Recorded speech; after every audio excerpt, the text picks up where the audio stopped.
kita berjumpa lagi. Saya akan membawakan satu lagu pujian.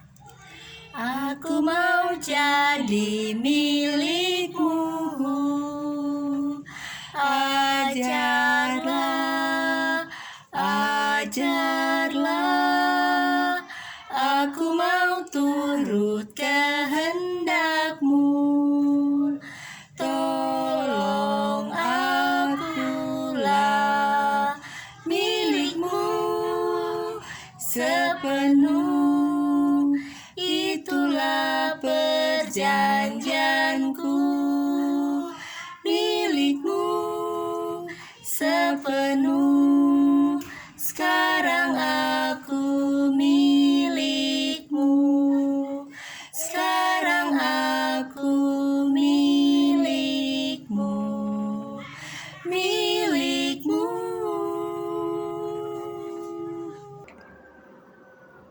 Shalom, senang bisa berjumpa dengan Anda kembali hari ini. Hari ini kita akan melanjutkan cerita dari dalam buku Alkitab. Nah, pada saat ini cerita yang kita akan dengarkan berada di dalam kitab Keluaran pasal 10. Nah, apakah cerita di kitab Keluaran pasal 10 ini? Tentunya kita akan segera untuk mendengarkannya. Nah, di pasal yang lalu, di pasal 9, itu menceritakan tentang tulah-tulah ya. Jadi ada tulah kelima, yaitu penyakit sampar dan ternak. Kemudian tulah keenam, bara, dan tulah ketujuh, hujan es.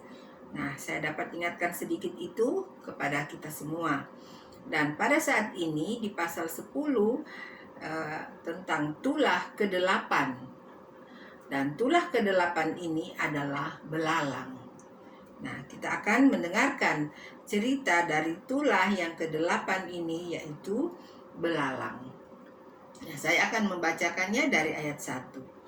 Berfirmanlah Tuhan kepada Musa, "Pergilah menghadap Firaun, sebab aku telah membuat hatinya dan hati para pegawainya berkeras, supaya aku mengadakan tanda-tanda mujizat yang kubuat ini di antara mereka, dan supaya engkau dapat menceritakan kepada anak cucumu bagaimana aku mempermain-mainkan orang Mesir dan tanda-tanda mujizat mana yang telah kulakukan di antara mereka, supaya kamu mengetahui bahwa akulah Tuhan."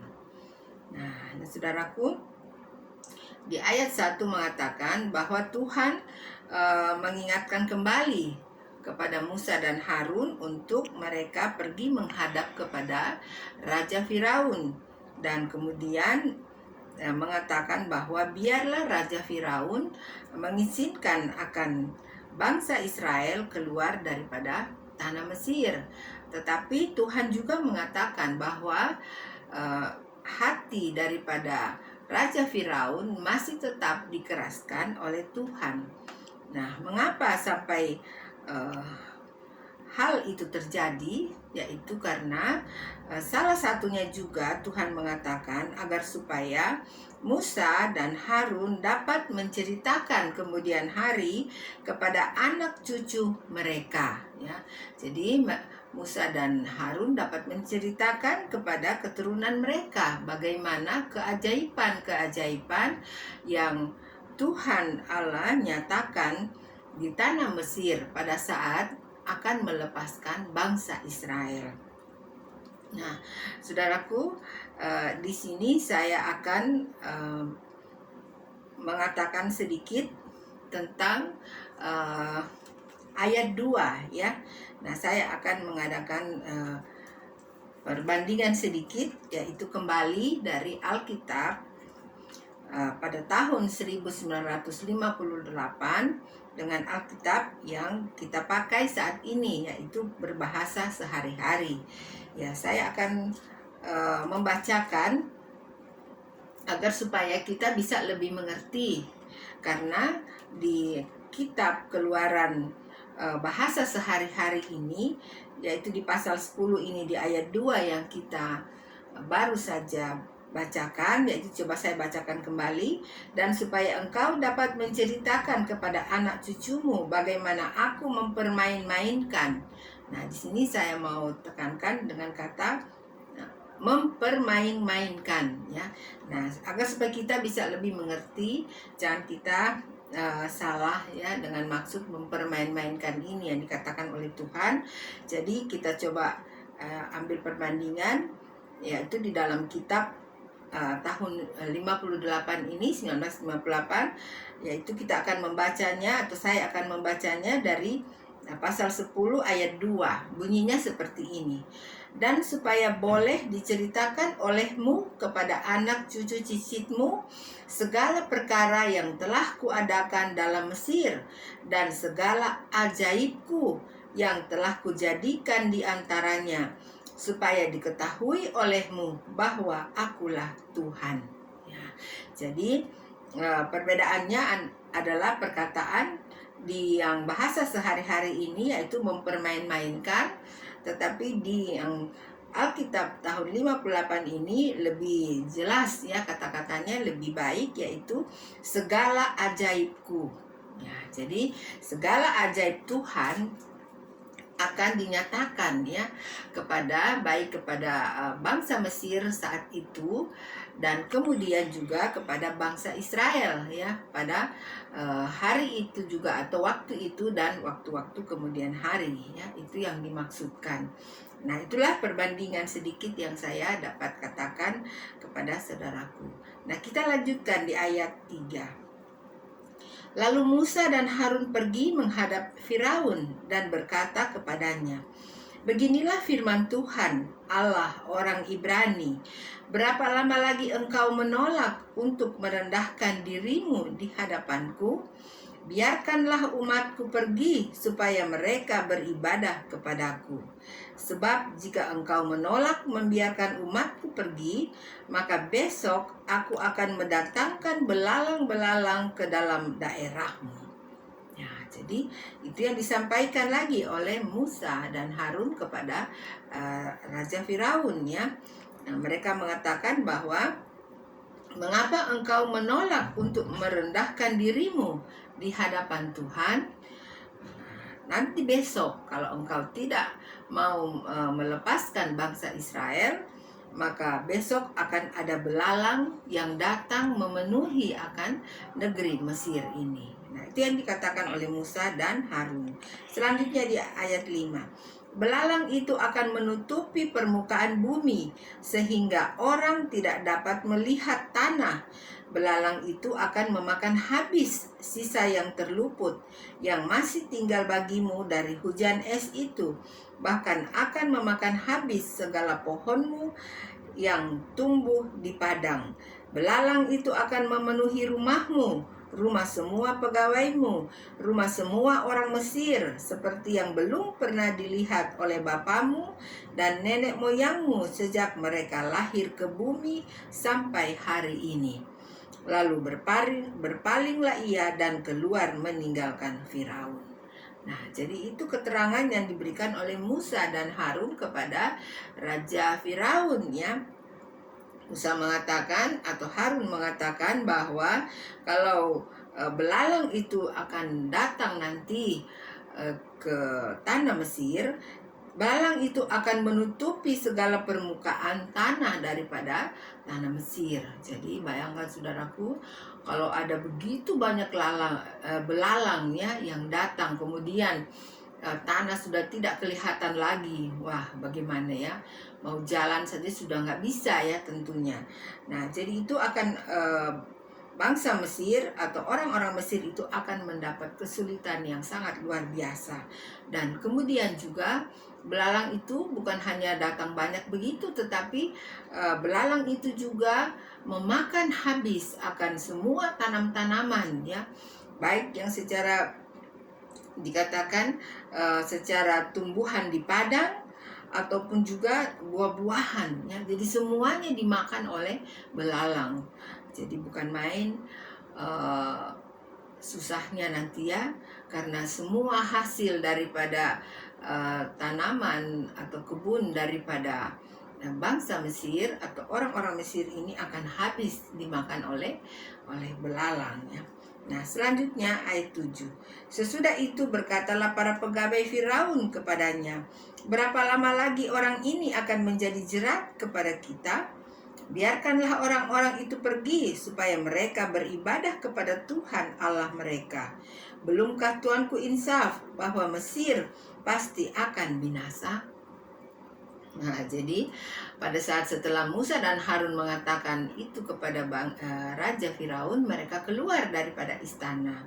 Dan pada saat mereka sudah tidak berada di hadapan Raja Firaun, kemudian pegawai-pegawai Firaun mengatakan kepada raja mereka, berapa lama lagi orang ini akan menjadi jerat kepada kita? Ya, biarkanlah orang-orang itu pergi supaya mereka beribadah kepada Tuhan Allah mereka. Belumkah Tuanku insaf bahwa Mesir pasti akan binasa? Nah, jadi itu yang dikatakan bahwa biarkanlah orang-orang Israel itu keluar dari tanah Mesir, karena Tuanku harus melihat bahwa tanah Mesir ini sudah akan binasa oleh tulah-tulah tentunya yang diberikan kepada mereka. Nah, kemudian raja juga mendengarkan akan apa yang dikatakan oleh pegawai-pegawai istananya. Dan kita lihat di ayat 8. Lalu Musa dan Harun dibawalah kembali kepada Firaun, dan berkatalah Firaun kepada mereka, pergilah, beribadalah kepada Tuhan Allahmu. Siapa-siapa sebenarnya yang akan pergi itu? Nah, jadi raja mendengarkan anjuran daripada pegawai-pegawainya. Kemudian benar, Musa dan Harun dipanggil kembali menghadap kepada raja, dan raja mengatakan bahwa pergilah beribadah kepada Tuhan Allahmu. Nah, tetapi raja ada menambahkan pertanyaannya, yaitu raja mengatakan, siapa-siapa sebenarnya yang akan pergi itu? Nah, kita lihat apa jawab Musa di ayat 9. Jawab Musa, kami hendak pergi dengan orang-orang yang muda dan yang tua, dengan anak-anak lelaki kami dan perempuan, dengan kambing domba kami dan lembu sapi kami, sebab kami harus mengadakan perayaan untuk Tuhan. Nah, jadi Musa menjawab bahwa kalau kami akan keluar dari tanah Mesir, itu semuanya ya, baik daripada orang muda, perempuan, dan laki-laki, ataupun orang tua, ataupun anak-anak, ataupun binatang, semuanya hewan kami akan bawa keluar daripada tanah Mesir, karena kami hendak mengadakan perayaan untuk Tuhan. Nah, itu dikatakan oleh Musa dan Harun. Nah, kita lihat selanjutnya di ayat 10 apa yang dikatakan Firaun. Tetapi Firaun berkata kepada mereka, Tuhan boleh menyertai kamu jika aku membiarkan kamu pergi dengan anak-anakmu. Lihat, jahatlah maksudmu. Nah, jadi raja mengatakan, kamu terlalu jahat ya, kalau semuanya itu kamu angkut istilahnya untuk keluar dari tanah Mesir. Nah, selanjutnya, bukan demikian, kamu boleh pergi, tetapi hanya laki-laki dan beribadahlah kepada Tuhan, sebab itulah yang kamu kehendaki. Lalu mereka diusir dari depan Firaun. Wah, luar biasa ya. Jadi raja bilang, kamu jahat kalau kamu keluar semuanya. Sekarang dikatakan biarlah laki-laki saja ya, laki-laki saja yang keluar untuk beribadah kepada Tuhan. Yang lain itu tetap tinggal di tanah Mesir. Nah, kita lihat kemudian di ayat 12. Berfirmanlah Tuhan kepada Musa, ulurkanlah tanganmu ke atas tanah Mesir, mendatangkan belalang dan belalang. Ulurkanlah tanganmu ke atas tanah Mesir, mendatangkan belalang, dan belalang akan datang meliputi tanah Mesir dan memakan habis segala tumbuh-tumbuhan di tanah, supaya yang tinggalkan semuanya. Dan memakan habis segala tumbuh-tumbuhan di tanah, semuanya yang ditinggalkan oleh hujan es itu. Jadi pada saat raja habis berkata-kata itu di atas, kemudian raja menyuruh mereka untuk keluar daripada istana. Dan setelah itu Tuhan berfirman kepada Musa bahwa Tuhan mengatakan, ulurkanlah tanganmu ke atas Mesir. Nah, kemudian Musa melakukan itu, dan kemudian datanglah begitu banyak belalang, ya. Jadi belalang tadi sudah dikatakan bahwa belalang itu akan memakan semua tumbuh-tumbuhan, tanaman yang bertumbuh di tanah Mesir, ya. Jadi kita ketahui pada pasal 9 yang lalu bahwa ada tulah yaitu hujan es, ya. Hujan es juga itu membuat tanaman itu mati, ya, semuanya tidak bertumbuh dan tidak menghasilkan hasil yang diharapkan, ya. Tetapi katanya tanaman-tanaman yang masih tinggal itu pada saat nanti ada belalang itu juga akan habis, ya. Itu juga semuanya akan habis dimakan oleh belalang. Nah, jadi betapa hebatnya, betapa dahsyatnya nanti yang akan terjadi juga, ya, kembali ke atas tanah Mesir. Nah, kita lihat selanjutnya di ayat 13. Lalu Musa mengulurkan tongkatnya ke atas tanah Mesir, dan Tuhan mendatangkan angin timur melintasi negeri itu sehari-harian dan semalam-malaman, dan setelah hari pagi angin timur membawa belalang. Wah, luar biasa, ya. Jadi sehari semalam itu angin kencang Tuhan datangkan dari timur, dikatakan, ya. Kemudian angin timur itu membawa belalang-belalang itu. Nah, selanjutnya datanglah belalang meliputi seluruh tanah Mesir, dan hingga di seluruh daerah Mesir sangat banyak. Sebelum itu tidak pernah ada belalang yang demikian banyaknya, dan sesudah itu pun tidak akan terjadi lagi yang demikian. Nah, selanjutnya, belalang menutupi seluruh permukaan bumi sehingga negeri itu menjadi gelap olehnya.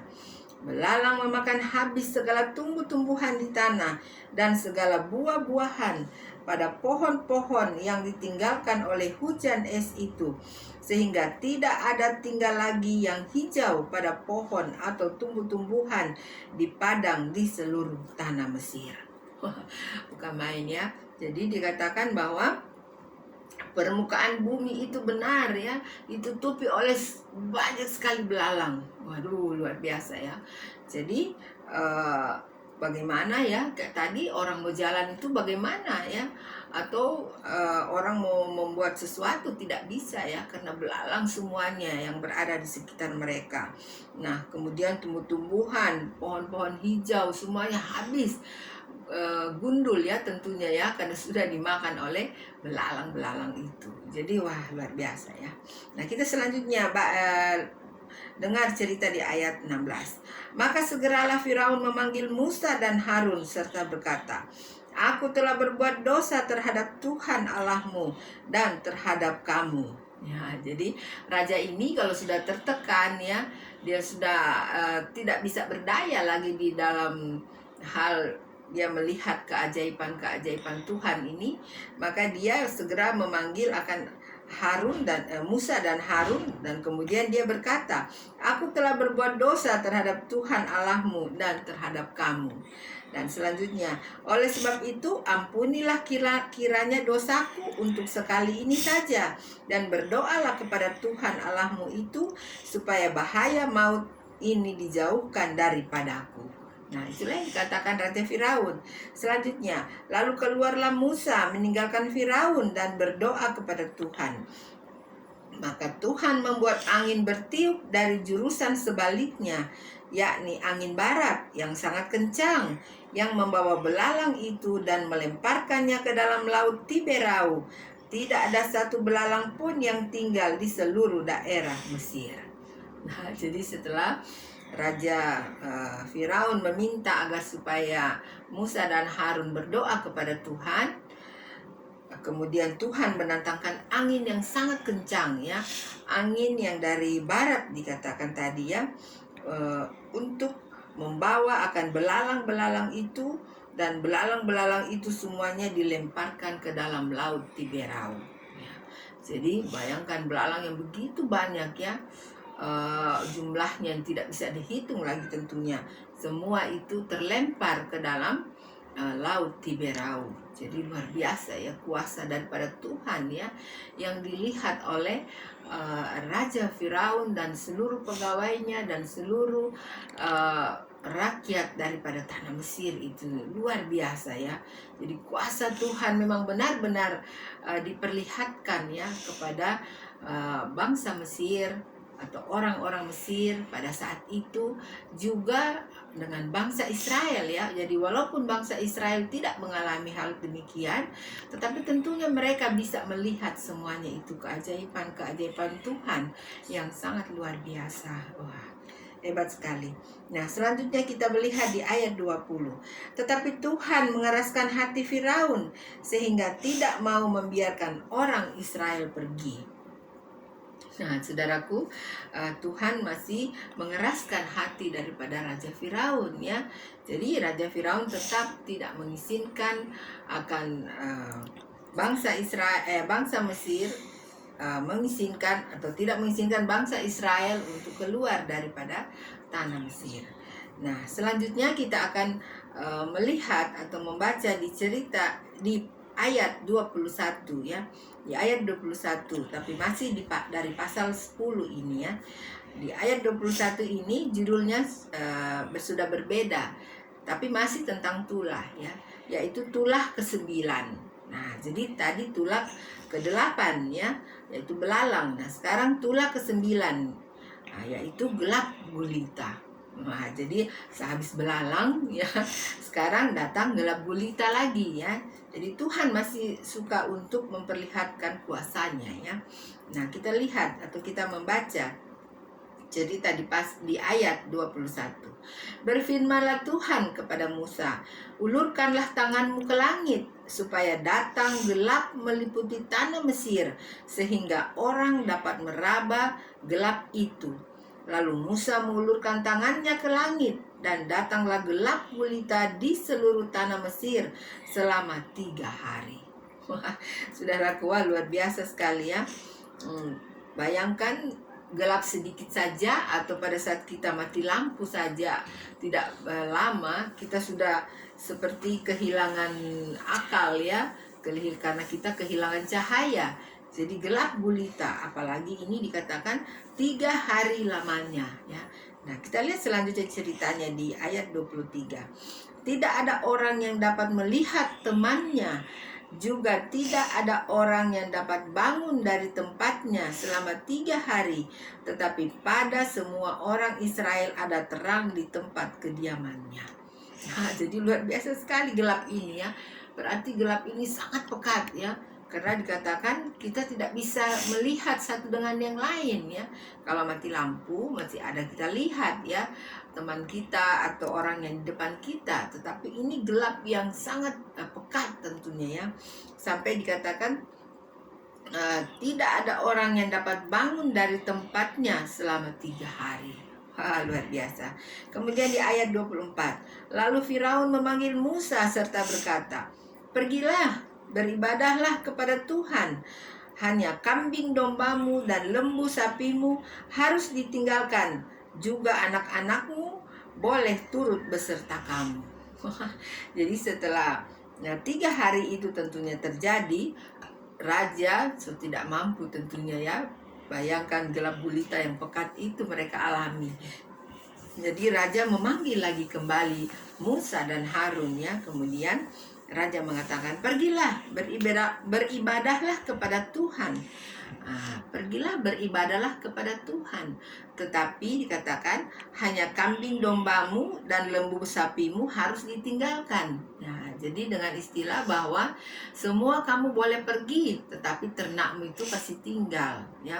Jangan dibawa itu ternakmu.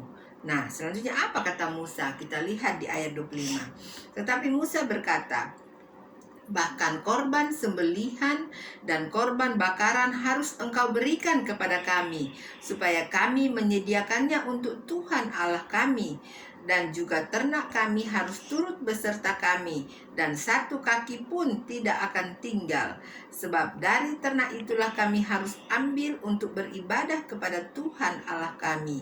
Dan kami tidak tahu dengan apa kami harus beribadah kepada Tuhan sebelum kami sampai di sana. jadi Musa bilang, oh tidak bisa ya, ternak kami itu nggak bisa dikasih tinggal ya, karena itu akan dipakai untuk berdoa ya. Apabila kami mau berdoa kepada Tuhan, akan dipersembahkan kepada Tuhan. Jadi seharusnya raja juga harus memberikan kami ternak-ternak ya, untuk kami berdoa sebenarnya. Nah, bagaimana ternak-ternak kami mau ditinggalkan di tanah Mesir? Tentu tidak bisa ya. Jadi semuanya harus dibawa. Nah, kita lihat di ayat 27. Tetapi Tuhan mengeraskan hati Firaun sehingga dia tidak mau membiarkan mereka pergi. Lalu Firaun berkata kepadanya, "Pergilah daripadaku, awaslah engkau, jangan lihat mukaku lagi, sebab pada waktu engkau melihat mukaku, engkau akan mati." Jadi ya, Raja Firaun ini sudah jengkel ya, sudah kesel ya, sudah sebel istilahnya ya. Jadi dia sudah kesal sekali lihat Musa dengan Harun ya, karena mereka selalu mendatangkan akan kesusahan ke atas tanah Mesir ini. Jadi Raja Firaun berkata bahwa pergilah, katanya, pergilah daripadaku, awaslah engkau, jangan lihat mukaku lagi, sebab pada waktu engkau melihat mukaku, engkau akan mati. Wah, jadi kata kasar sudah dilontarkan oleh Raja Firaun kepada Musa dan Harun. Nah, kita lihat di ayat 29 sebagai ayat terakhir daripada pasal 10 ini. Apa yang dikatakan Harun ya dengan Musa? Apa jawaban daripada Musa kepada perkataan yang kasar daripada Raja Firaun? Di ayat 29. Kemudian Musa berkata, "Tepat seperti ucapanmu itu, aku takkan melihat mukamu lagi." Jadi Musa juga membalas ya, bahwa tepat seperti ucapanmu itu, aku takkan melihat mukamu lagi. Jadi dengan kata lain, Musa, Harun nanti tidak akan berjumpa lagi dengan Raja Firaun ya, karena perkataan terakhir sudah seperti itu. Nah, saudaraku, cerita yang kita dengarkan ini hanya sampai sekian ya. Jadi di pasal 10 ini ceritanya dari ayat 1 sampai ayat 29. Nah, tentunya saudaraku sudah bisa mengambil ya, atau sudah bisa menyimak akan cerita di pasal 10 ini ya. Nah, pada saat ini saya akan mengatakan bahwa karena ini sudah berada di pasal 10 atau yang terakhir di pasal 10 ini, maka saya akan mencoba untuk mengingatkan kepada kita semuanya kembali dari cerita dari pasal 1 sampai pasal 10 di dalam kitab Keluaran ini. Karena ada pelajaran-pelajaran yang kita bisa ambil, pelajaran yang baik untuk kehidupan saya dan saudaraku. Nah, di sini saya mau mengatakan bahwa di cerita di pasal-pasal yang lalu itu, atau di pasal-pasal pertama dari kitab Keluaran itu, kita telah mendengarkan bagaimana kisah Musa pada saat ia masih bayi di tanah Mesir. Dan kemudian setelah Musa dewasa, Tuhan mengutusnya untuk mengeluarkan bangsa Israel dari tanah Mesir. Namun Musa merasa tidak mampu untuk melakukan tugas itu. Tetapi Tuhan memberikan kemampuan kepada Musa. Nah, ada satu pelajaran yang baik yang kita bisa ambil dari cerita di atas, yaitu kadangkala kita pun sama dengan Musa. Suatu saat kita bisa merasa tidak sanggup atau tidak mampu apabila kita diberi salah satu tanggung jawab. Namun janganlah saudaraku lupa bahwa Tuhan Allah akan menyanggupkan kita untuk melakukan hal tersebut. Dan kemudian cerita selanjutnya juga yaitu tentang bagaimana Tuhan mengizinkan tula-tula terjadi atas tanah Mesir. Nah, Dan bagaimana Tuhan juga tetap mengeraskan hati dari Raja Firaun. Nah, kita tahu maksud Tuhan mengeraskan hati dari Raja Firaun itu agar supaya keajaiban atau kuasa Tuhan dapat dinyatakan dan diketahui oleh Raja Firaun beserta dengan seisi tanah Mesir. Saudaraku, pada cerita ini kita juga bisa mengambil pelajaran yang baik untuk kehidupan kita, yaitu kadangkala kita pun demikian. Banyak hal-hal yang sulit atau masalah demi masalah yang datang dalam kehidupan kita. Dan apabila hal-hal itu terjadi pada diri kita, ingatlah bahwa ada Tuhan Allah yang selalu siap untuk mau menolong dan melepaskan kita dari kesulitan-kesulitan tersebut. Nah, di sini saya mau mengatakan salah satu dari firman Tuhan yang dapat menguatkan iman kita juga, yaitu di dalam buku Matius pasal 11 ayat 28 yang bunyinya, "Marilah kepadaku semua yang letih lesu dan berbeban berat, aku akan memberi kelegaan kepadamu." Nah, saudaraku, demikianlah ringkasan cerita dari pasal 1 sampai pasal 10 dari kitab Keluaran ini. Nah, biarlah kita sudah dapat mengambil hal-hal yang baik untuk kehidupan kita sehari-hari. Nah, saudaraku, sampai kita berjumpa kembali pada waktu yang Tuhan kehendaki untuk kita berjumpa. God bless you. Bye.